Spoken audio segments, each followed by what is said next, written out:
사람은 누구나 믿음을 가지고 살고 있습니다. 이 세상에 믿음이 없는 사람은 한 사람도 없습니다. 만약에 우리가 어떤 사람한테 당신은 뭐를 믿으면서 이 세상을 살아갑니까? 물어보면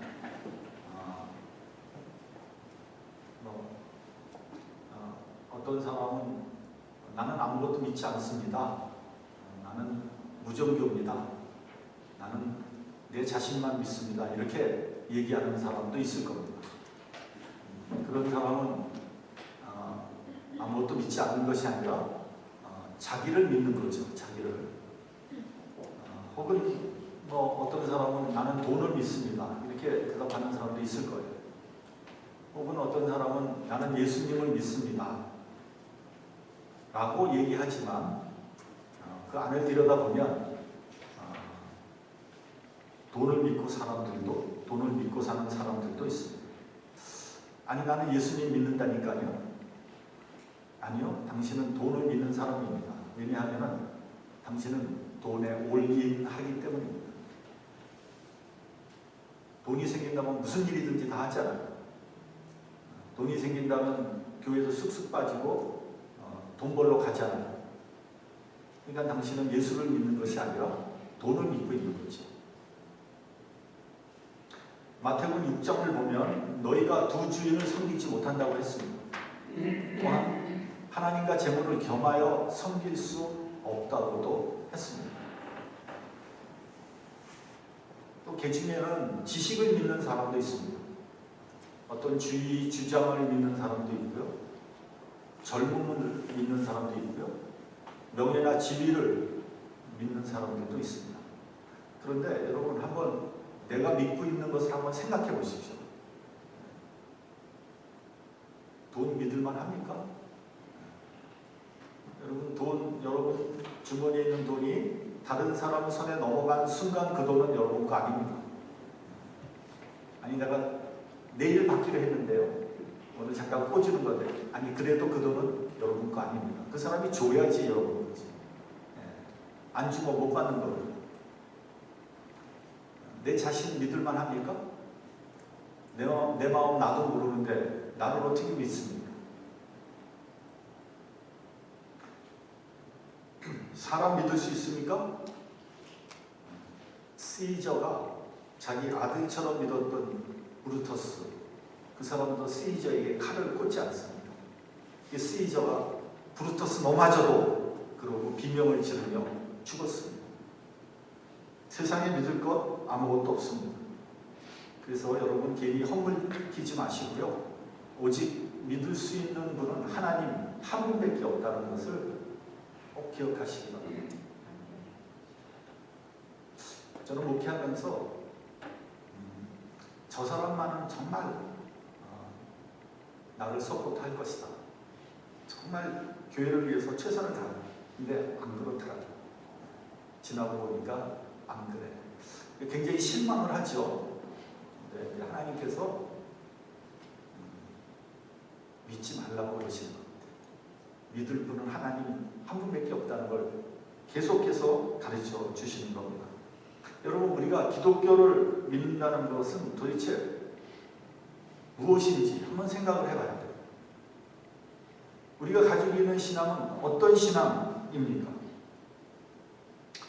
저는 세 가지를 특징 짓고 싶습니다. 첫째는 우리 기독교 신앙은요, 공동체적인 신앙입니다.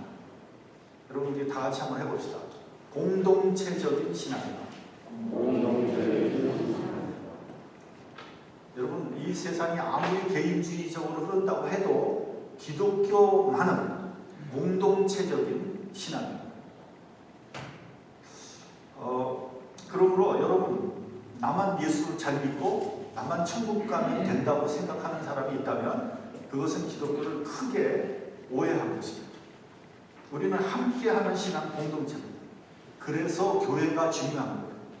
하나님은요 교회를 통해서 역사하시고 우리는 교회를 통해서 사역하는 거예요. 어떤 사람은 혼자서 사역하는 분들도 있습니다. 그거 별로 바람직하지 않아요. 처음에는 순수하게 정말 헌신적으로 할지 모르지만 시간이 갈수록 그것은 하나님께 영광을 돌리는 것이 아니라 나에게 내 사역, 나에게 영광을 돌리는 그런 사역이 되기가 굉장히 쉬운 거예요. 요즘 그 팬데믹 상황에서 제일 많이 욕을 얻어먹고 있는 데가 바로 교회입니다.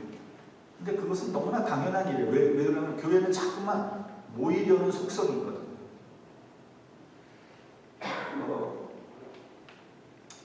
히브리서 10장을 보면 모이기를 패하는 어떤 사람의 습관과 같이 하지 말고 오직 권하여 그날이 가까움을 볼수록 더욱 그리하자, 이렇게 되어 있습니다. 그러니까 종말이 가까이 올수록 서로 권하여 모이도록 하라, 이런 얘기입니다. 그래서 자꾸만 모이는 것이고, 그러다 보니까 코로나를 전염하게 되는 거지. 그런데 여러분, 요즘이 뭐 때가 때인 만큼 모이면 안 되겠죠? 이제 얼마 남지 않았으니까 조금 더 참고 계시다가 이제 백신이 어느 정도 다 이제 보급이 되고 그러면 안전해지면 그때 열심히 또 함께 모이기를 바랍니다. 공동체 신앙에서 굉장히 중요한 것인데 그게 뭐냐면요, 신앙 고백입니다. 신앙 고백. 우리는 예배 때마다 사도신경을 가지고 신앙 고백을 하고 있습니다. 그리고 여러분들도 만약에 예수를 올바로 믿는다면 사도신경을 가지고 여러분들 개인 신앙을 고백할 수 있습니다. 근데 그 사도신경을 보면 거룩한 공예라는 말이 나오죠. 거룩한 공예와 영어로 보면 The Holy Catholic Church 이렇게 나옵니다. 혹은 The Holy Universal Church. 이 말은 예수를 믿는 사람들이 다 한 교회라는 의미예요. 그 캐톨릭이라는 말이 큰 교회라는 의미거든요. 그러니까 우리 장로교, 감리교, 뭐 침례교, 성결교, 캐톨릭에 이르기까지 우리는 예수를 주로 섬기는 커다란 하나의 공동체다, 이런 의미가 되는 겁니다.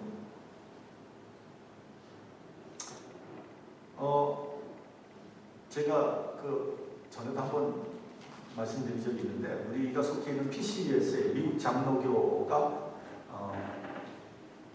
몇 개의 신앙 고백을 채택하고 있는지 아십니까? 초대교회에서부터 시작해서 현재에 이르기까지. 그러니까 마치 사도신경도 하나의 신앙 고백이죠.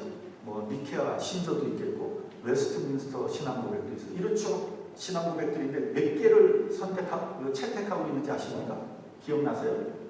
제가 전에 말씀드린 적이 있는데 기억 못해요? 그러면 장로교인이 아닌 거지. 우리 최성렬 장로님은 3대째 장로교인이잖아요. 3대? 4대? 아세요? 혹시 몇 개나 되는지? 뭘? 좀 기억하시기 바랍니다. 12개.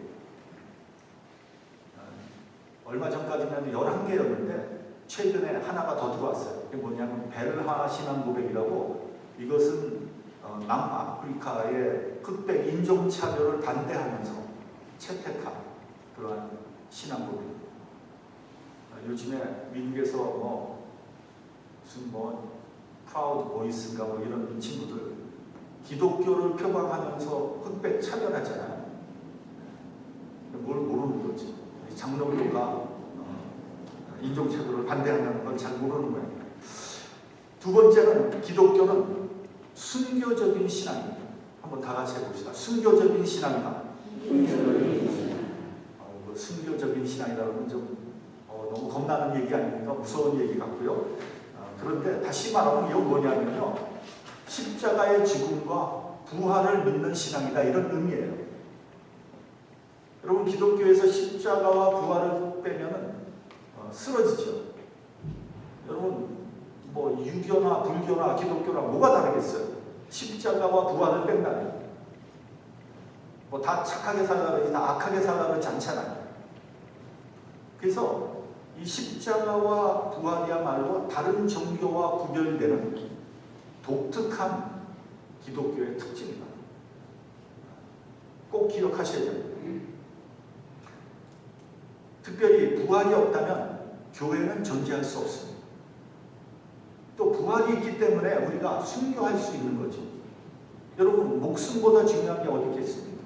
누가 내 소중한 목숨을 버리겠습니까?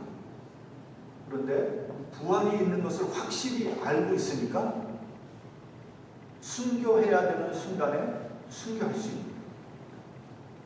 어떻게 순교를 해요? 여러분, 하나님께서 힘을 주신다는 거죠.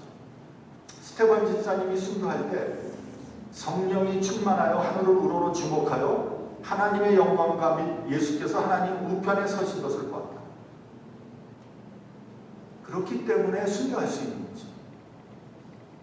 예수님이 하나님 우편에 서신 걸 봤는데 무슨 망설이는 게 있겠습니까? 그래서 헬라어를 보면 증인이란 단어와 순교자라는 단어가 같은 단어예요. 그러니까 초대교회 때 부활의 증인들은 대부분 순교를 각오했다는 거죠. 그렇기 때문에 여러분, 우리 예수 믿는 사람들은 죽음 앞에서도 담대할 수 있는 거예요. 너무 죽는 거 너무 두려워하지 마십시오. 그런다고 안 죽는 거 아니에요. 죽을 때는 다 죽습니다. 예수 믿는 사람들은 죽음 앞에서도 담대할 수 있어요. 셋째는 기독교는 소망의 신앙이다. 시작. 소망의 신앙이다. 이 말은 무슨 말이냐면요, 기독교는 종말적인 신앙을 근거로 한다는 거예요. 종말을 믿는다는 거예요. 종말이라고 하면 많은 사람들이 두려워합니다. 종말에는 엄청난 환난과 고통이 있을 텐데, 그럴 수도 있습니다. 그럴 수도 있어요. 그러나 그 고통이나 그 환난은 잠시 잠깐이고요. 그 이후에는 영원한 하나님의 나라가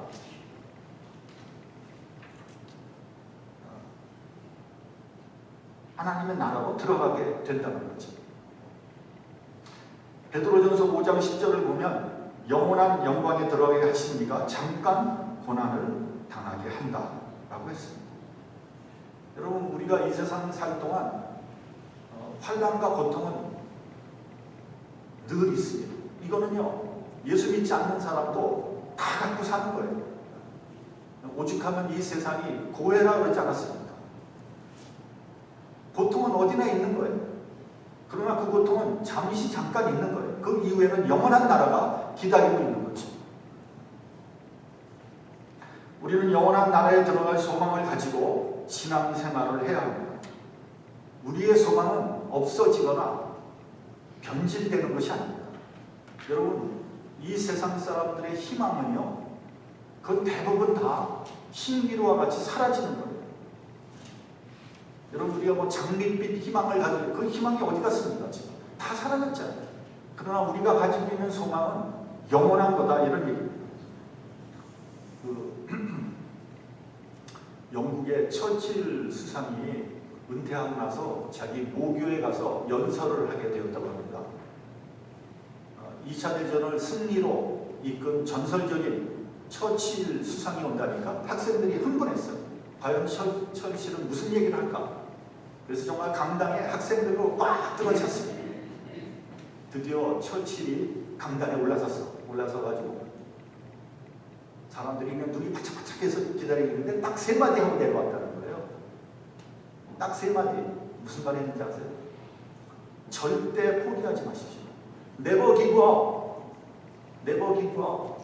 Never give up. 3번 하고 내려왔다는 거예요. 여러분, 우리들은 너무 쉽게 낙심하고 포기합니다.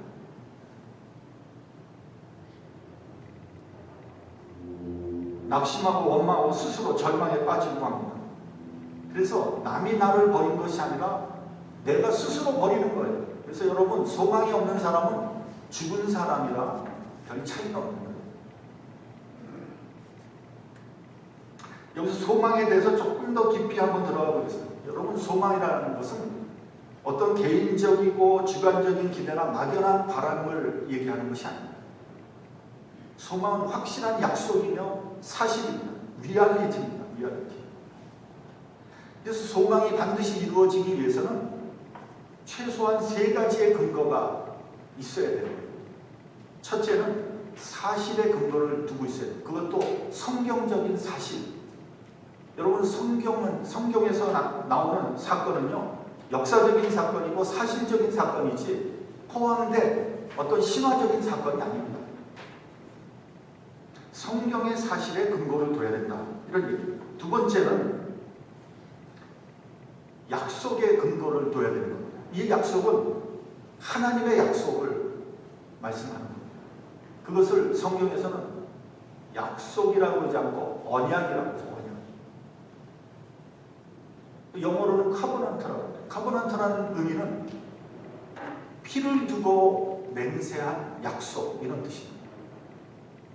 그래서 여러분, 우리가 일반 사람들도 약속을 하면 어떻게든지 지키려고 하잖아요. 하물며 하나님께서 피를 두고 맹세하신 이 약속을 지키지 않겠습니까? 그러니까 반드시 이루어진다 하는 겁니다. 세 번째로, 이 소망은요, 약속이 성취되었음을 근거로 합니다. 여러분, 약속을 아무리 많이 하면 무슨 소용이 있겠어요? 이 약속이 성취돼야지 의미가 있는 거잖아요. 성경을 보면 하나님께서 많은 약속을 해주셨습니다. 그 약속은 전부 다 이루어졌어요. 그 대표적인 약속이 메시아를 보내주겠다고 창세기부터 약속을 했잖아요. 그 2000년 전에 예수께서 이 땅에 오신 거예요. 그리고 예수님은 내가 다시 오겠다고 말씀하셨어요. 이 약속은 하나님의 최후의 약속이며 최고의 약속인 것입니다. 그러므로 반드시 이루어지죠. 그럼 언제 이루어집니까? 그 때와 그 시는 아무도 모릅니다.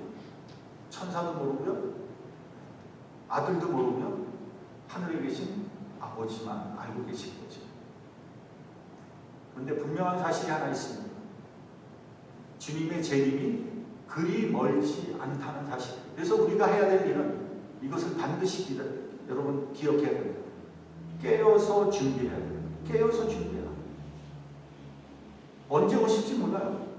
그러나 곧 오실 것이다 하는 겁니다. 여러분, 하나님께서 우리 개인에게도 약속해 주셨어요. 또 그 약속은 다 이루어졌고 또 이루어질 것입니다. 그래서 그 이미 이루어진 약속을 체험하고 미래에 이루어질 약속을 바라고 기다리는 것이 참 믿음이에요. 여러분, 믿음이 있다는 건 뭐냐? 하나님의 약속을 기다리는 거예요. 바라고 기다리는 거예요. 내가 믿음이 있는데 하나님의 약속 하나도 내가 기대도 하지 않는다. 그건 믿음이 있는 사람이 아니에요. 성령께서 이것을 보증하고 있는 거예요. 여러분들도 신앙생활 하면서 많은 약속과 응답을 받으셨을 거예요. 저도 이제 우리 교회를 개척하고 지금까지 목회해 오면서 하나님의 약속과 응답이 없었다면 애저녁에 목회 포기했어요. 그만큼 목회가 어렵습니다. 목회는요, 정신적으로 영적으로 대단히 힘듭니다. 그래서 저는 모든 목사님들을 존중해요.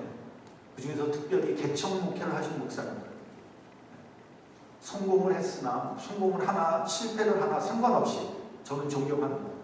대부분 실패를 했지만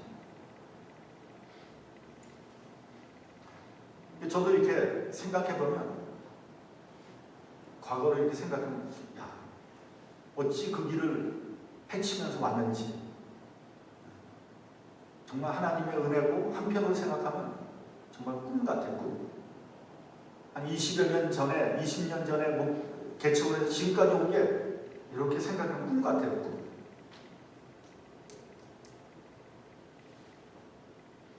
성령께서 함께하지 않으면 불가능한 일입니다.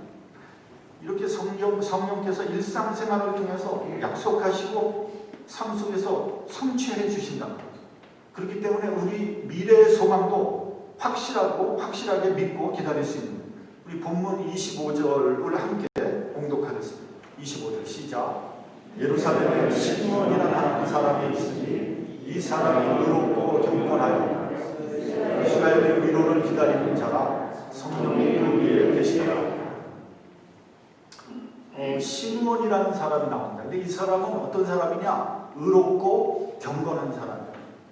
근데 여기서 그 의롭다는 것은요, 사회생활에서 의롭다는 걸 의미하는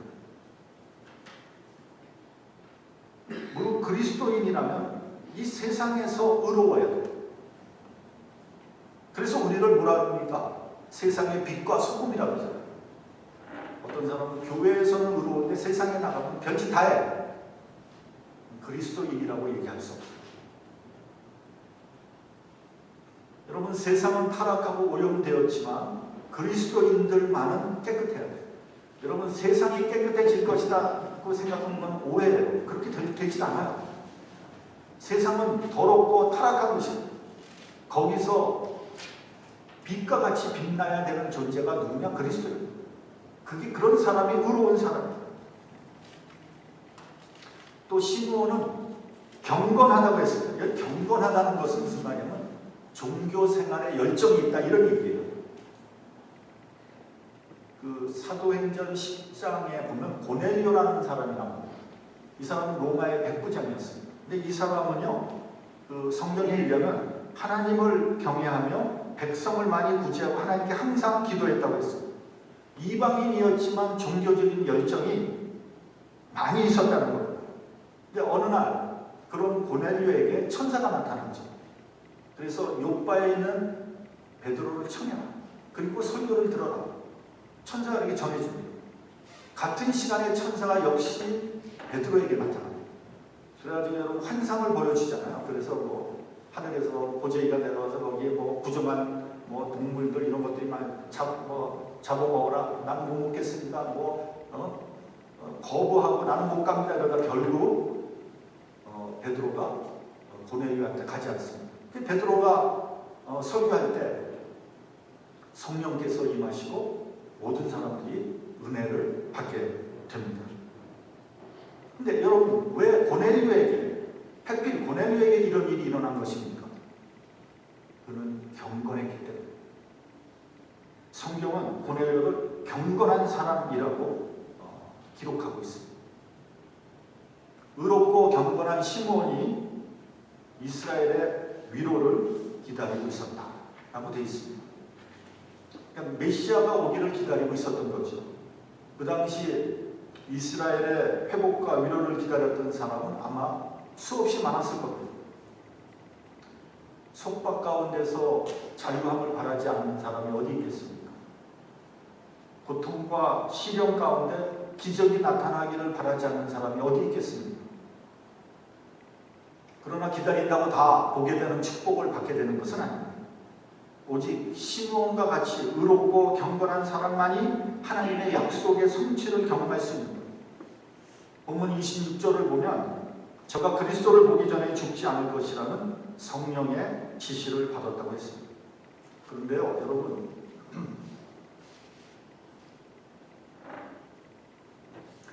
그 하나님의 약속과 성취 사이에는 그 긴장 관계가 있습니다. 무슨 말이냐면 이 약속이 과연 이루어질까? 하나님이 나한테 약속을 한 것 같은데 이게 이루어질까? 이루어진다면 언제 이루어질까? 혹시 이루어지지 않는 것은 아닐까? 이렇게 긴장 속에서 간절히 기다리는 사람에게 성령께서 함께 하십니다. 시므온은 죽기 전에 반드시 그리스도를 보게 될 것이라는 성령의 지시를 받았다고 되어 있습니다. 성령께서 구체적으로 우리의 삶 속에서 지시하고 인도하시는 거예요. 그것을 우리는 간단히 은혜를 받았다, 이렇게 얘기를 하죠. 여러분, 그래서 은혜를 받아야지 신앙생활을 힘있게 할 수 있는 거예요.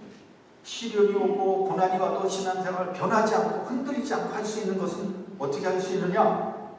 은혜를 받아야 돼요. 그래야 낙심하지 않고 지치지 않고 견딜 수 있는 거지. 여러분, 성령께서 알려주시고 보여주셨다고 해서 의심이 다 사라지는 것은 아닙니다. 우리 복음서를 보면 세례 요한이 감옥 속에 있을 때 그의 제자들을 예수님에게 보냅니다. 그러면서 이렇게 물어봐요.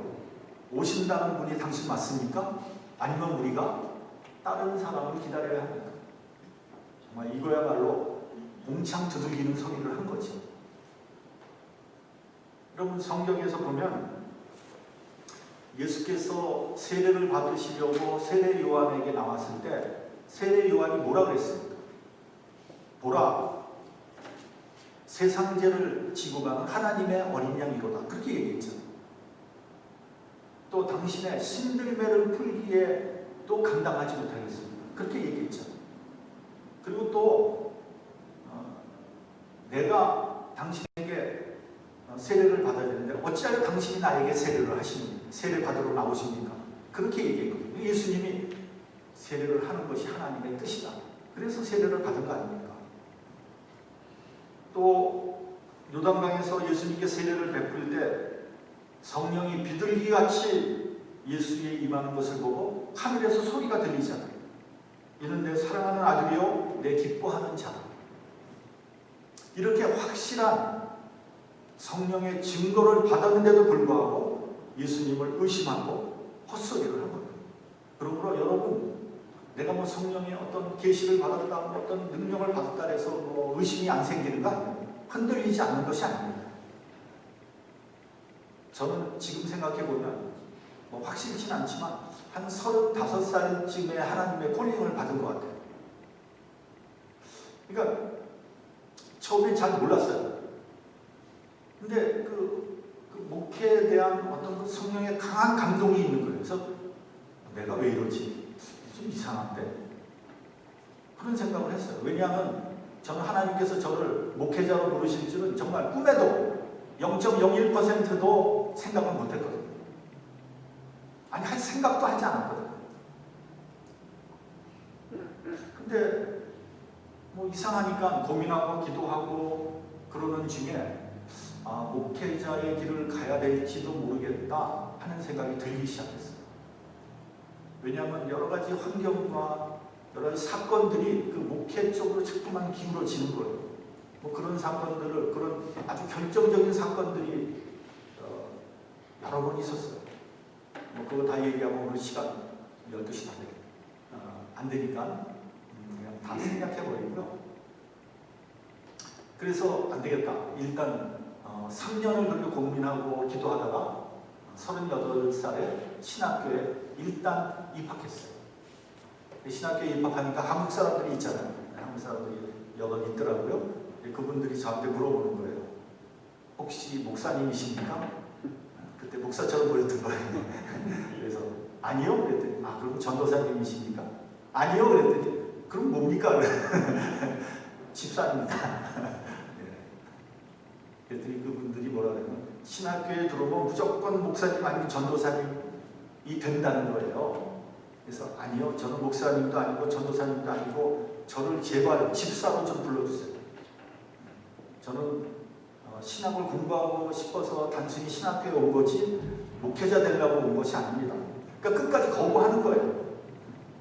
의심하는 거예요. 그래서 이제 신학 공부하는 내내 제가 고민했습니다.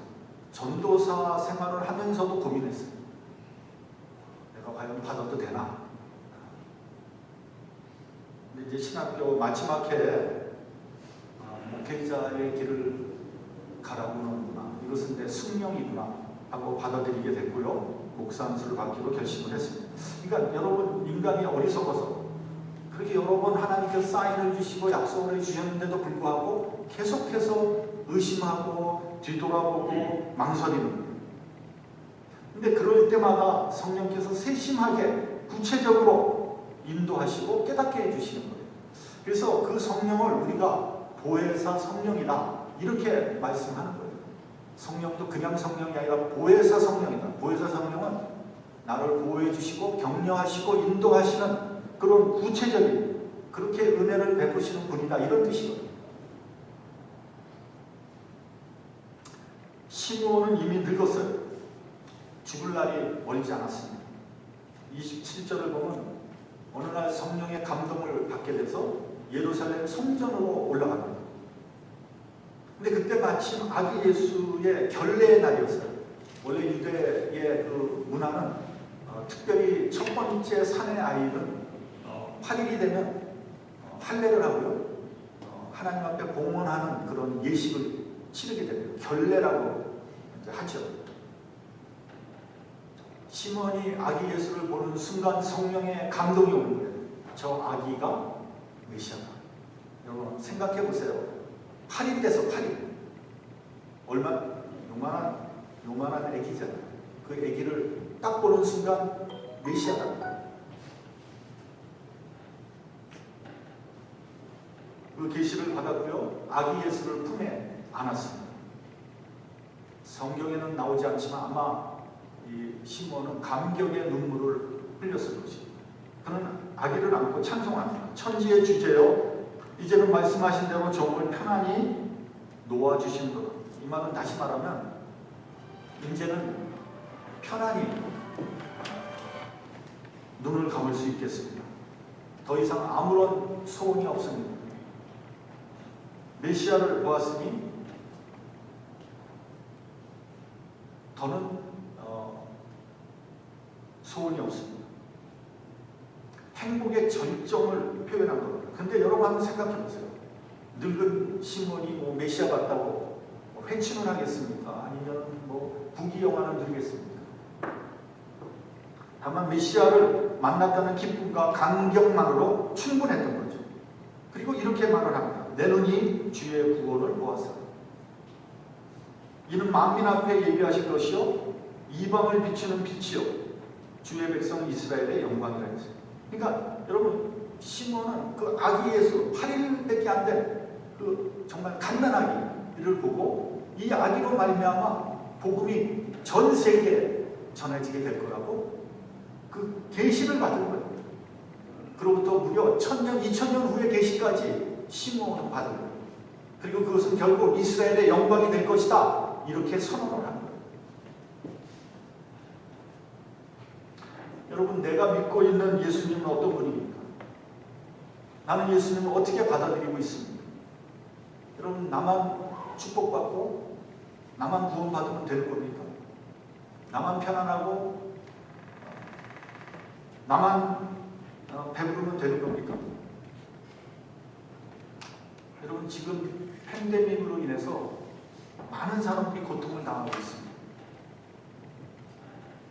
얘기를 안 해서 그렇지 우리 주변에도 이 코로나 걸린 사람들이 적지 않게 있어요. 그리고 또 혹시 코로나일지 모르니까 그 쿼런티닝을 하고 있는 그런 사람들도 굉장히 많습니다. 많은 사람들이 실직을 했고요. 집 렌트비를 내지 못하고 있습니다. 돈이 없어서 먹을 것을 식품을 사지 못하고 있어요. 그래서 미국에서 푸드뱅크에서 그 식품을 타기 위해서 줄을 막 끝없이 늘어서 있어요. 뉴스에 봤더니 이것이 세계 제1의 강대국 미국에서 지금 일어나는 사건들이에요. 그렇다면 가난한 나라들은 어떻겠습니까? 이 추운 겨울에 북녘 동포는 얼마나 고통을 받겠습니까? 중국에서 떠돌아다니는 탈북자들은 또 얼마나 고생을 하겠습니까? 우리는 공동체적인 신앙을 가지고 있는 사람들이에요. 우리 그리스도인들은 나만 잘 살면 되는 것이 아니에요. 나만 구원받으면 되는 것이 아니에요. 나만 구원받고 하늘 나라에 가면 하나님께서 엄중하게 추궁하시는 거예요. 너는 뭐 했니 도대체? 여러분 우리 주변을 한번 돌아보시기 바랍니다. 혹시 코로나에 걸려서 고통받고 있는 분은 없는지, 내가 그분들을 위해서 무엇을 할 수 있는지, 어떻게 돌볼 것인지 관심을 갖는 그런 연말 연시가 되기를 바랍니다. 여러분 주님을 만난 사람은요 세상을 보는 눈이 달라져요. 우리의 삶의 방식이 변화돼요. 그것이 진짜 예수 믿는 사람. 교회는 평생 나가도 하나도 변화되지 않아. 나만을 위해 살아. 문제가 있는 겁니다. 어려운 시기에 그리스도의 은혜와 사랑을 나누는 저와 여러분이 되시기를 바랍니다. 세상의 빛을 전하는 소금과 같은 역할을 하는 그러한 진정한 그리스도인이 되기를 주님의 이름으로 축원합니다. 기도하겠습니다.